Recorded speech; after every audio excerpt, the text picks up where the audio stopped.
You have your phone and you have great lighting on your phone can produce incredible headshots or photos for your media kit, right? So now we're going to go over posing and expression and then some posing. So posing and expression is really, Stephanie, I brought you back. Posing and expression is very important because that is what's going to show it's going to represent what you are trying to send, the message, right? So here it is. I'm going to move the mic a little bit so you're going to hear me off. So for ladies, I have a table in front of me. My camera, if I move, for example, like this, I'm already blurry. So I know that my zone is right here if I want to be on my desk. There are others, like people who use Sony, that the autofocus is great. I'm using my Nikon, which I love, but the autofocus is not so great. So a table right here provides you, it's a nice propping, right? So you're just going to do this and you already have one shot. And again, if you're doing it with Ecamm, you are recording this. So just make sure that you hold a little bit before you move on to the next pose. So I'm gonna do a little flow posing for you right away. So I'm just gonna show you a headshot, okay? So for this, a headshot that you're going to have for your media kit, for your bio, you can just be right here and you can just have your hands right here. Then you're gonna bring your hand up. Then you're gonna move to the side. And then you can put your hands down. Right? So and there you have that flow posing that afterwards you can look through and see which one you like, which one works better, which one is gonna look better on what part of your media kit. A headshot will look better on your bio and also at the in your contact page. Right? So now speaking of contact page is really exciting. Hey, contact me, a nice prop, a phone. So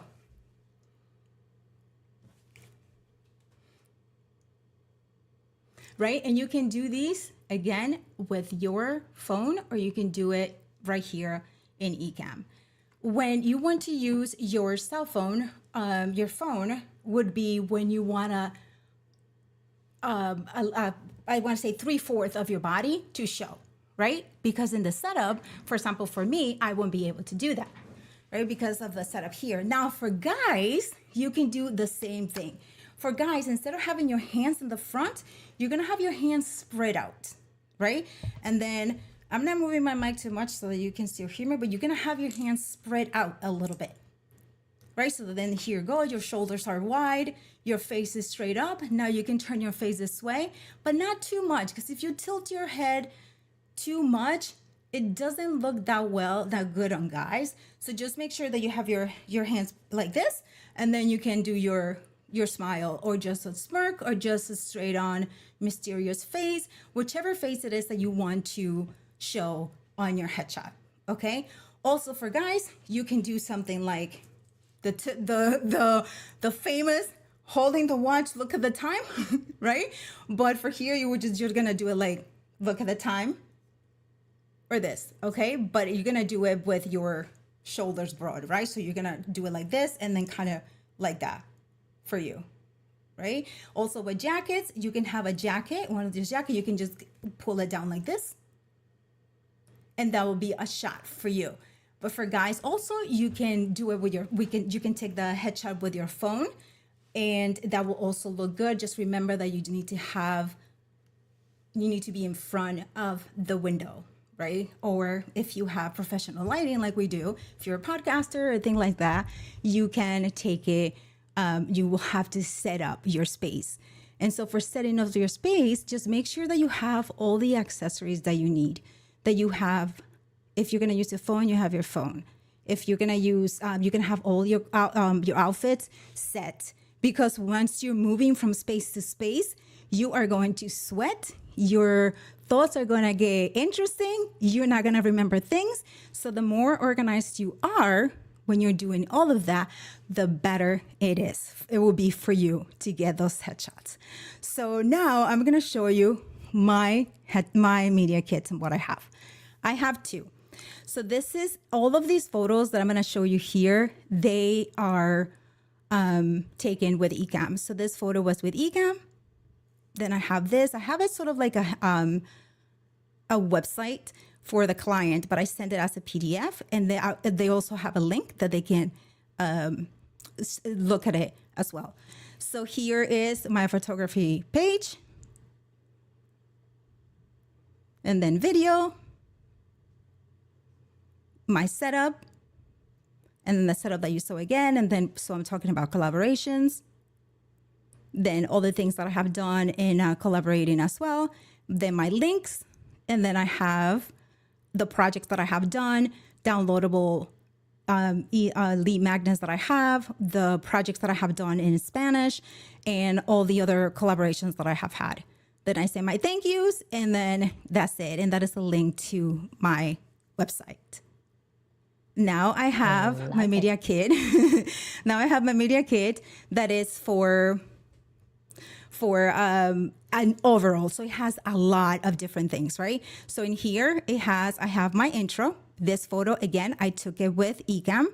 And as you can see here, I have the logo. So my client can see it right away. The clients that I've worked with, this is for corporate clients. Then I have testimonials with headshots, and because I knew, right, I curated this one for Ecamm because I knew this is for Ecamm, I included the Ecamm, part of the Ecamm team here. And then we have visibility. So in here, I do a quick highlight of my experience, what I do, the audience that is engaged, as seen on, so my podcast, Ecamm Network, and the speaking engagements that I have had. Then in here is the behind the scenes, which is, don't underestimate the power of behind the scenes. Behind the scenes footage are so engaging. It tells so much about you. It tells so much about your story, and clients really love it because they see how professional you look on the field, right? And they also can see your equipment if you take the behind the scenes intentionally. Now, this is, again, another show that I did, and they are prominently known here in the community. So I did a series of podcasts for them, for their organization, for their nonprofit. And then here is Let's Connect. So it's really just an overview of the services that I have and that I offer, what they can expect from me, and how they can contact me. So basically, that is it. So the thing that I would like you to take away from this session is that visuals will make your media kit. Spend time on them, right? Spend time looking for them. Spend time looking for your content, because your content is going to be the thing that is going to inspire your visuals. Okay, your visuals have to be clean. By clean, I mean well lit, well thought out. If there's anything in the background, it's intentional. You put it there for a reason, right? If you are going to include a laptop, don't just have a laptop to have a laptop. Actually take the photo with the intention of having something included in the laptop. And where is that going to go? Right? So think about all of that. And then also, as we were talking earlier, when you're looking, getting this content for your media kit, stop and marinate. Right? Stop and celebrate all of those accomplishments that you have had.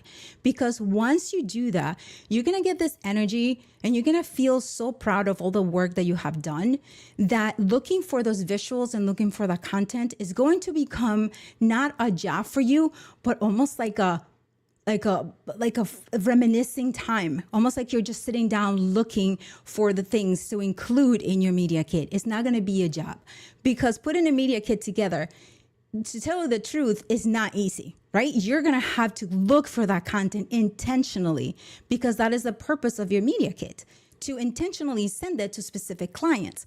So now your visuals have to match all of that content. And then, my friends, that could be the difference on sending your media kit and saying, for example, attaches my media kit. Looking forward to hearing from you. Or attaches my media kit. I'm looking forward to exploring opportunities to working with you. Right? So you're going to feel a little bit more confident if once you get that feeling, oh my gosh, I have done all of this, right? And you're going to put that energy into that media kit. So prepare, be proud of everything that you have accomplished. And like one of our friends in the comments say, what if I don't have enough? I'm pretty sure you do, because prior to this, you had other skills, right? You had, whether they were soft skills, they're still skills that you can actually showcase on your media kit. You just have to find the right visual. And we have a phone and we have a DSLR camera, if we do, that you can get all those visuals as well. So take your time looking for these visuals, plan your outfits, plan your spot where you're going to be taking those photos. And I guarantee you it's going to be a little work, but it's going to be so worth it. So worth it. Stephanie, I'm bringing you back. That was so good. Thank you. That was really fun. I really enjoyed seeing the behind the scenes. I saw a couple of comments over there like, wow, I really like seeing you in action. So that was very helpful.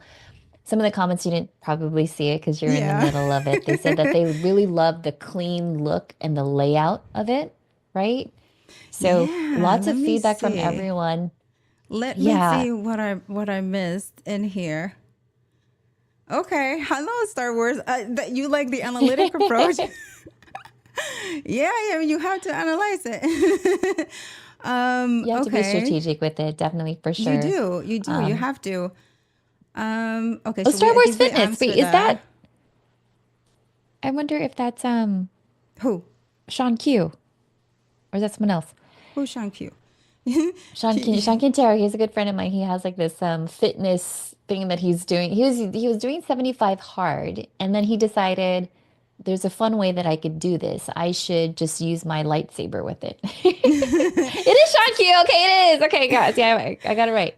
So yeah, so Um, potential clients will judge you on your product or service by the quality of your photos. Tim, is you were so right about that. I have seen this so many times, and when some of my clients, when they hire me to redo their photos, do a rebrand or do their headshots, they do mention, I did not like the photos, I did not like this, I did not like how this looked. It wasn't shared telling the story. So there's a lot of judgment that goes in a headshot once they see it before they actually see it. Right? Because people, I mean, we're humans. The first thing that we're going to say is either, oh my gosh, I love that, you look so great, or I'm not sure. They just don't look like themselves there, right? So you want the judgment to be good, right? You want the judgment to first be good. impression.